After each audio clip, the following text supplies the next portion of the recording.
Hello everyone, and welcome to Chengdu!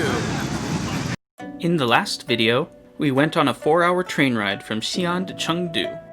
And once we arrived in Chengdu, we spent our first evening looking for a restaurant to dine at. And this one, Green Tea, quickly became my favorite restaurant I've ever been to in China. In this video, however, we're heading off to the heart of Chengdu to see what there is around in the middle of the city. This is my third time in Chengdu, but the city's changed quite a bit since the previous times that I've been here.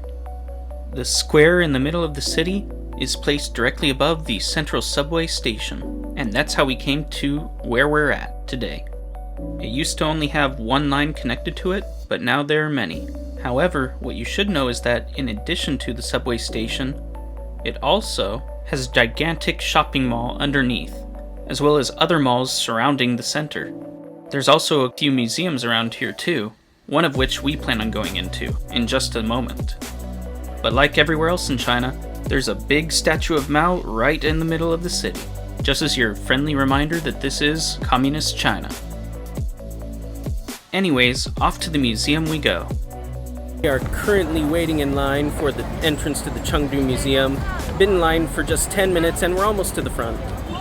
So when you do see this long line, just know that you don't have to wait too long to be in it.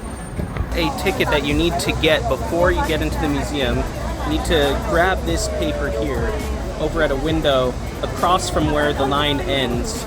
So make sure that you get this before you get in line, then you won't have to get out of line to go back in. And after just a short wait, it was our turn to go on in. I've just entered the Chengdu Museum, and I really appreciate the air conditioning with all the heat and humidity outside. Let's go ahead and see what's offered inside the museum now. Most of the exhibits in the museum focus on the history of the Sichuan River Basin. And I noticed something a little strange when we first got in. They're using the music from Kung Fu Panda in the exhibit. Copyright? Putting that aside, we started our visit in the museum by looking at the pre-Qin dynasty exhibit, looking at the ancient pottery, statues, like this horse-drawn carriage, as well as probably one of my favorite pieces, this mask that you see right here, which comes from the ancient Sanxing Dui culture during the Shang dynasty period. There's a variety of ancient craftsmanship that you can look at and spend your time learning about, such as weaponry if that's what tickles your fancy. But of all ancient craftsmanship, the Chu Kingdom has my absolute favorites for its intricately designed, lost wax bronze craftsmanship. Although the Chu Kingdom wasn't in the Sichuan Basin, it was in a neighboring province, and throughout Chinese history, I've never seen anything that rivals it in the amount of detail in each piece. If that's not enough for you, there's also ancient depictions of animals like rhinos and tigers, or perhaps ancient lacquerware that's managed to maintain its coloring somehow even though it's been over 2,000 years since it was made. And maybe if you're not interested in what is around from over 2,000 years ago, there's always the Han Dynasty exhibit. And for those of you who know a bit more about Chinese history, you might know that this is the period where the Three Kingdoms happened. And in particular, this region is known for the Shu Kingdom, where famous individuals from history, like this guy, Zhuge Liang, made his mark upon history. We spent what felt like an eternity looking at each individual piece, every sculpture, whether it was human or a depiction of some mythological beast. One thing that I know I'll need to do in the future is look up more about what each one of these creatures was, because there's very little that I like to learn more about than mythology. And if you like this unique piece right here, I recommend you look up the Sanxing Dui Museum, also in Chengdu, where you'll learn about the origins of pieces like these. That was just the first hour of the exhibit. Now we're gonna go see what's on another floor. The next part of the museum likewise focused on primarily sculptures and statues, although this time the majority of them were hailing from the Tang Dynasty, which is around 1500 years old. And you can still see on these sculptures that some of the coloring remains, although it has faded away significantly. But perhaps the most interesting pieces are actually the old pottery house model, which demonstrates what houses used to be shaped like back in the day, as well as this, a recreation of the old city of Chengdu, and more specifically, the Old City Palace, which is rather similar to the Beijing Forbidden City. But after this, the exhibits stop making a little bit of sense in their design. Someone can explain this to me. I look on one side and we have pottery from around 200 BC during the Han Dynasty. Then I turn around and we have an exhibit from the 1900s. I don't get it. Although the layout was a little confusing, you'll probably be able to find at least one thing that you find engaging, whether it's instruments, clothing that was used for performances, or lacquerware. There's a little bit of something for everyone who's interested in learning about history. Although in these upper exhibits, it's really the pottery I think that steals the show. Here, take a look at these pieces.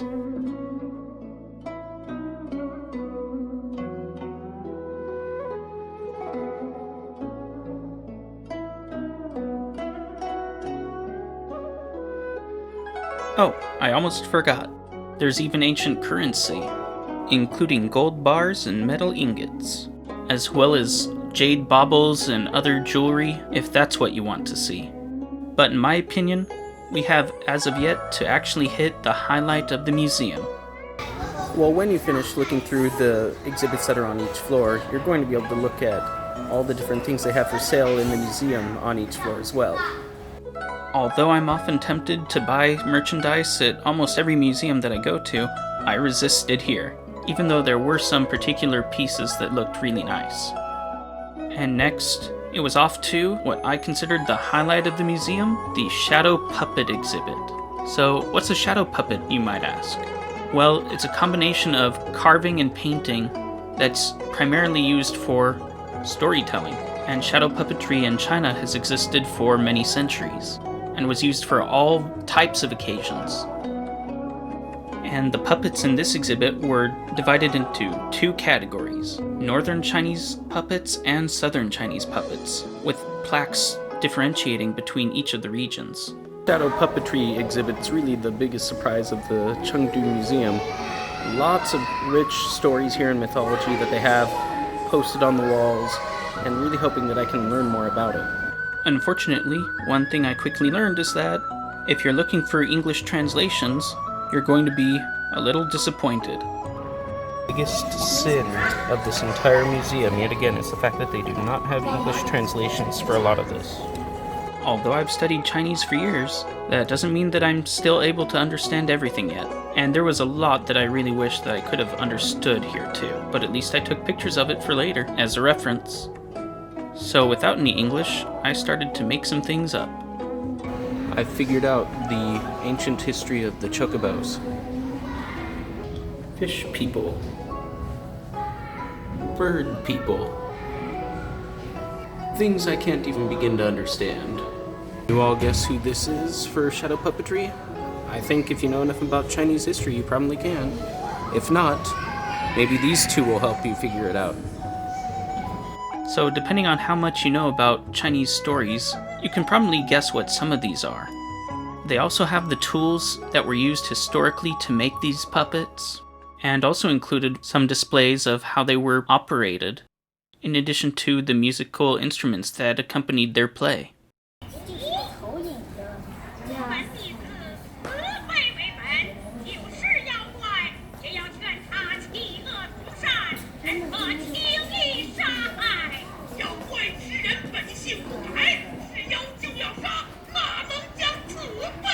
So I hope you enjoyed that brief demonstration, but as you can see here, over time, the puppet style changed significantly, and became more similar in shape to what we would see with regard to puppets in the West. There's also plenty of other puppets that I could show, but it would make this video too long to go into detail about each one. And there was also something that we didn't really expect to see here. I'm sure some of you are also wondering why this is here, but it's amusing. After spending a few hours inside the museum, it was time for us to head on out and go off to our next location nearby, which was the People's Park in downtown Chengdu, Apparently, the park is a very popular place for people to hang out, and where older couples like to take part in dancing, as well as other recreational activities. I, on the other hand, thought it would be amusing to take pictures with the communist soldier murals. But as we continued through the park, we got to look at the other activities that one can partake in inside the park, such as renting and riding a boat, or just sitting around casually underneath the overhangs. There's also restaurants and areas for dining if that's what you want to do when you're here. But we weren't at the park for very long, because one thing that we noticed was that there was something wrong with my father's eyes, so we had to make a quick trip to, yet again, another hospital. But hey, at least it wasn't me this time. Oh, I kind of almost see the camera. After a swift hospital visit, we got his prescription for eye drops and headed back to our hotel room for the rest of the evening. The real question in China is, even if you're someone like us who pay attention to hygiene, how can you and constantly disinfect things in the rooms to make sure we don't get sick? How is it that we are still able to get sick so often? It's the great question of China. What do you want to come over and say this time? The good news with my acute conjunctivitis is in and out of the hospital, seeing a doctor, going through triage, getting the meds, 25 minutes. And $5. Something to be said for universal health care. I'm just saying. Well, So, there you go. yeah, I can't say anything about the quality of the healthcare when it's something that's a little more serious.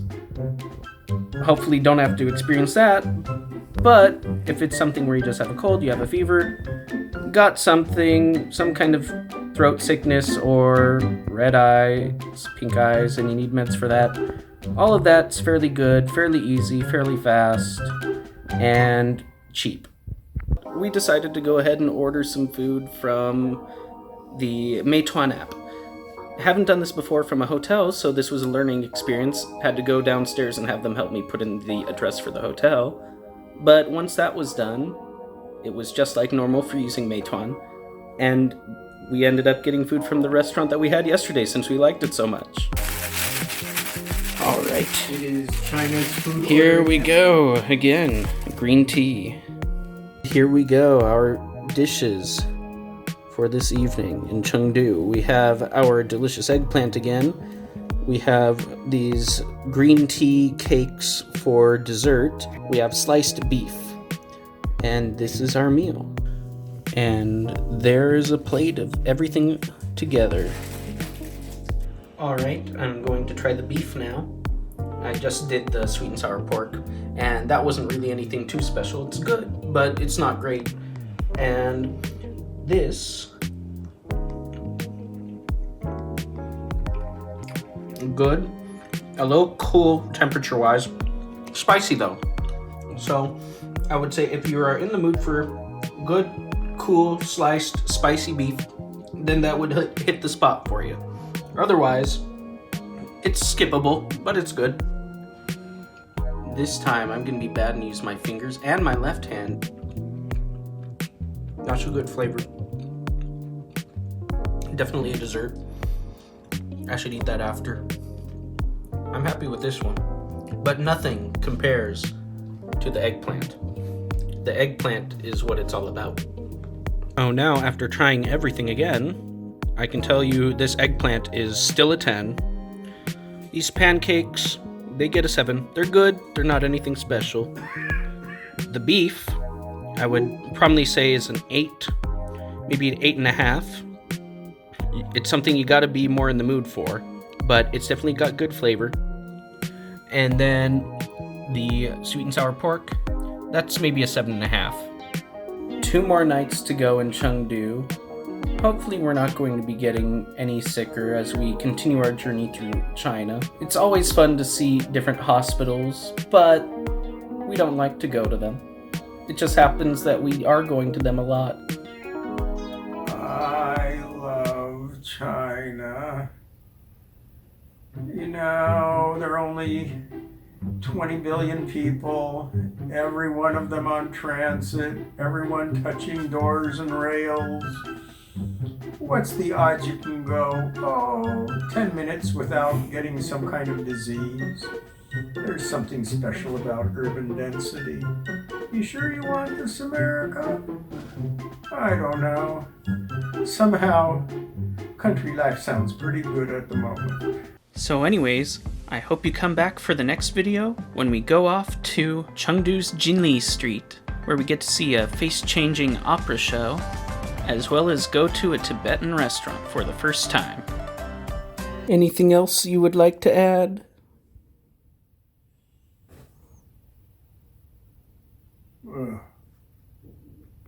Thank you again for watching this video. Please give it a thumbs up and subscribe to the channel if you have not already done so. Also, please share this channel with others so we can make the channel grow together as I continue to put out more videos.